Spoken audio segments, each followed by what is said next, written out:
मध्य प्रदेश में आबकारी नीति लागू हो चुकी है और आबकारी नीति लागू होने के बाद एक वीडियो काफी वायरल हो रहा है।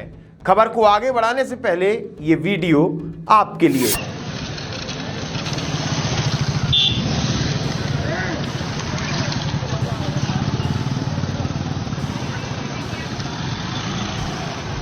इस वीडियो में दो यार सड़क पर बैठकर चीयर्स कर रहे हैं, लेकिन इस प्रकार से शराब पीने का क्या कारण है, आज की खबरिया में हम विस्तृत चर्चा करेंगे।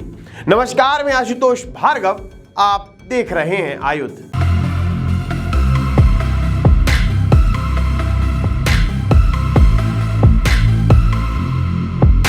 आयुध की इस खास पेशकश खबरिया में सबसे पहले हम बात करेंगे कि अब अंतरिक्ष में भी गूंजेगी जय महाकाल की गूंज। नई आबकारी नीति के बदले रंग। और आखिर में इंदौर वासियों के कलेक्ट्रेट घेराव के बाद सीएम शिवराज ने की ये बड़ी घोषणा। अब सिर्फ मध्य प्रदेश में ही नहीं, देश में ही नहीं, बल्कि अंतरिक्ष में भी जय महाकाल के नारे गूंजेंगे। जी हां, आप सही सुन रहे हैं, अब अंतरिक्ष में जय महाकाल के नारे सुनाई देंगे। असल में इसरो द्वारा एक सैटेलाइट को अंतरिक्ष में छोड़ा जाना है जिसका नाम महाकाल रहेगा, और इस बात की घोषणा इसरो के चेयरमैन सोमनाथ श्रीधर पाणिकर ने की है। असल में इन दिनों पाणिकर केरल में चल रहे शताब्दी के सबसे बड़े प्रपंच महायज्ञ में शामिल होने आए थे, जहां पर उन्होंने आहुति दी और आहुति देने के बाद ये घोषणा की, और खास तौर पर उस यज्ञ के मुख्य यज्ञाचार्य जो कि उज्जैन के मुख्य पुजारी हैं, जिनका नाम रमण जी आचार्य है, उनसे ये चर्चा की कि हम जल्द ही महाकाल नाम की सैटेलाइट अंतरिक्ष में भेजने वाले हैं। इस यज्ञ में देश के अलग अलग कोनों से आए लगभग 1100 यज्ञाचार्य मौजूद हैं। इसी के साथ चारों वेदों के ज्ञाता भी इस यज्ञ को संपन्न करा रहे हैं। असल में Indian Space Research Organisation ISRO की स्थापना 1969 में हुई, और 1969 के बाद 1975 में देश की पहली सैटेलाइट जिसका नाम आर्यभट्ट था उसे अंतरिक्ष में भेजा गया, जिसके बाद भारत अंतरिक्ष में दर्जनों सैटेलाइट्स पहुंचा चुका है। इससे पहले भारत की कुछ सैटेलाइट्स के नाम कुछ इस तरह थे: GS-8016, चंद्रयान, सरल, भास्कर, IMS, और अब महाकाल नाम की भारतीय सैटेलाइट को अंतरिक्ष में छोड़ा जाएगा। अब अगली चर्चा प्रदेश की नई आबकारी नीति पर। फरवरी के महीने में मध्य प्रदेश के मुख्यमंत्री शिवराज सिंह चौहान ने भरे मंच से एक घोषणा की थी। वो घोषणा ये थी कि अब प्रदेश में सारे के सारे अहातों को, मतलब जहां पर बैठकर शराब पीने की उत्तम व्यवस्था होती है, उन्हें पूरी तरह से बंद कर दिया जाएगा। मतलब जहां से आप शराब खरीदते हैं वहां बैठकर शराब पी नहीं सकते, जिसे 1 अप्रैल से लागू कर दिया गया है। लेकिन नीति लागू होने के बाद कुछ इस तरह के दृश्य सामने नजर आ रहे हैं जो आपको हंसाते तो हैं, लेकिन उससे ज्यादा चिंता बढ़ाते भी हैं।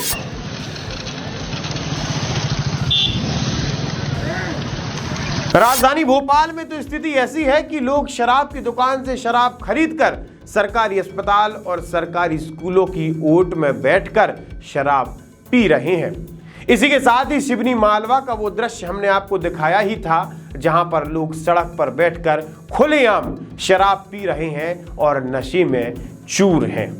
इसी के साथ मंदसौर और राजगढ़ का माहौल कुछ ऐसा है कि शराब की दुकान अलर्ट तो हो चुकी हैं, लेकिन वहां के नागरिकों का विरोध इस कदर है कि अभी तक शराब की दुकान खुल नहीं पाई, जिसकी वजह से शराब के ठेकेदारों को घाटा ना हो, इस वजह से सड़क के किनारे टेंट लगाकर बैठ गए हैं और टेंट में ही शराब को बेचा जा रहा है। कुल मिलाकर स्थिति ऐसी है कि शराब तो खरीद ली, लेकिन उसके पीने का ठिकाना नहीं है, जिसके चलते ही शराब की दुकान के आसपास का माहौल बिगड़ना शुरू हो चुका है। इस समय टेंडर बदलने के बाद प्रदेश की शराब दुकानें यहां से वहां हो रही हैं। व्यवस्थित होने में समय लगेगा, लेकिन शराब की दुकानों के बाहर की स्थिति पूरे प्रदेश में बिल्कुल एक जैसी है। तारीख 6 अप्रैल दिन गुरुवार, देश का सबसे स्वच्छ शहर इंदौर। सुबह का समय था, कुछ लोगों की भीड़ कलेक्ट्रेट की ओर बढ़ रही थी। धीरे धीरे करके उस भीड़ ने कलेक्ट्रेट को घेर लिया। कलेक्टर के नाम ज्ञापन सौंपा गया। उस ज्ञापन में लिखा था कि बालेश्वर धाम को जिस तरह से नगर निगम ने गिराया है उस बात का हम विरोध करते हैं। असल में 30 मार्च रामनवमी के दिन बालेश्वर धाम में एक बड़ी घटना हुई। उस घटना में लगभग 60 लोग मंदिर के नीचे बनी पुरानी बावड़ी में गिर गए थे, जिसके बाद 36 लोगों की दर्दनाक मौत हो गई थी। घटना के बाद नगर निगम अमला एक्टिव हुआ और जेसीबी लेकर बालेश्वर धाम पहुंचा, जहां पर अवैध निर्माण के नाम पर पूरे बालेश्वर धाम को धराशाही कर दिया और उसका सारा का सारा मलबा उस बावड़ी में। इस नगर निगम की कार्रवाई को वहां रहने वाले लोग सिर्फ देख सकते थे, क्योंकि घटना बेहद बड़ी थी। लोगों ने धीरे धीरे कर इस बात का विरोध किया और आज प्रदेश के मुख्यमंत्री शिवराज सिंह चौहान ने इस बात का ऐलान किया कि बालेश्वर धाम पर एक नए मंदिर का निर्माण होना चाहिए। और की दुर्भाग्यपूर्ण घटना के बाद हमने उस बावड़ी को भर दिया, लेकिन वह मंदिर बहुत पुराना था। छोटा था लेकिन पुराना था। कई वर्षों से वह पूजा श्रद्धालुजन कर रहे थे। पूरे विधि विधान और पूजा के साथ प्रतिमा दूसरे स्थान पर स्थापित मंदिर में की है, लेकिन मुझे यह उचित लगता है कि पूरी तरह से सुरक्षित रखते हुए और सामंजस्य और सद्भाव के साथ वहां फिर से मंदिर स्थापित कर दिया जाए, ताकि कॉलोनी वासी वहां फिर से पूजा और अर्चना कर सके। वहां पर रहने वाले लोगों का यह कहना था कि मंदिर लगभग 150 साल पुराना है। लोगों की श्रद्धा इस मंदिर से जुड़ी हुई है। जिस समय ये घटना हुई, घटना के बाद अधिकारियों ने रेस्क्यू ऑपरेशन शुरू करने में काफी समय लगा दिया था। आप जुड़े रहिए हमारे साथ, देखते रहिए खबरिया। आप हमारे चैनल को सब्सक्राइब कर सकते हैं। हम फेसबुक, इंस्टा, यूट्यूब, ट्विटर हर जगह मौजूद हैं।